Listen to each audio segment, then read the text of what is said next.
Hi நண்பர்களே, இன்றைக்கி நம்ம வீட்டில் ராகி அடை தான் செய்ய போகிறோம். அது கடாயில் எண்ணெய் வச்சு கடுகு போட்டுக்கலாம், ஜீரகம்,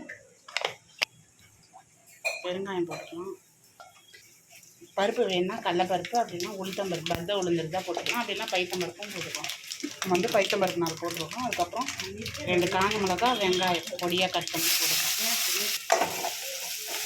வெங்காயம் நல்லா பொன்னிறமாக வதங்கினதும் நம்ம எடுத்து வச்சுருக்க முருங்கைக்கீரை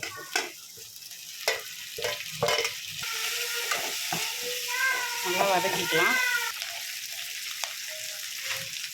கீரை வதக்கிட்டு உப்பு தேவையான அளவு போட்டுக்கலாம். நல்லா முருங்கீரை வதங்கணும். கீரை மாவு போட்டுக்கலாம். எவ்வளோ அடை வேணுமோ அதுக்கேற்ற மாதிரி போட்டுக்கலாம் மாவு. இந்த மாதிரி 4 கரண்டி மாவு போட்டால் இது வந்து 10 அடை வரும். இப்போ இதில் வந்து வெந்நீர் வச்சு நல்லா மிக்ஸ் பண்ணிக்கலாம்.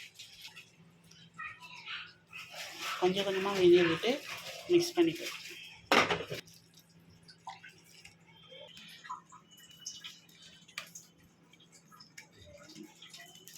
இந்த மாதிரி வந்து கொஞ்சம் மாவு ஆறுனதும் இந்த மாதிரி ஒரு கவர் வச்சு தட்டிக்கலாம்.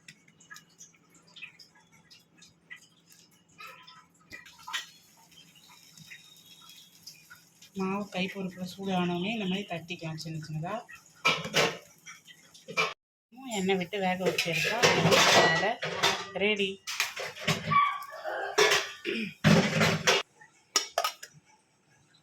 ராகி அடை ரெடி.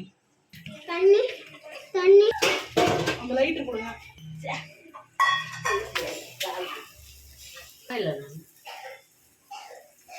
சரியா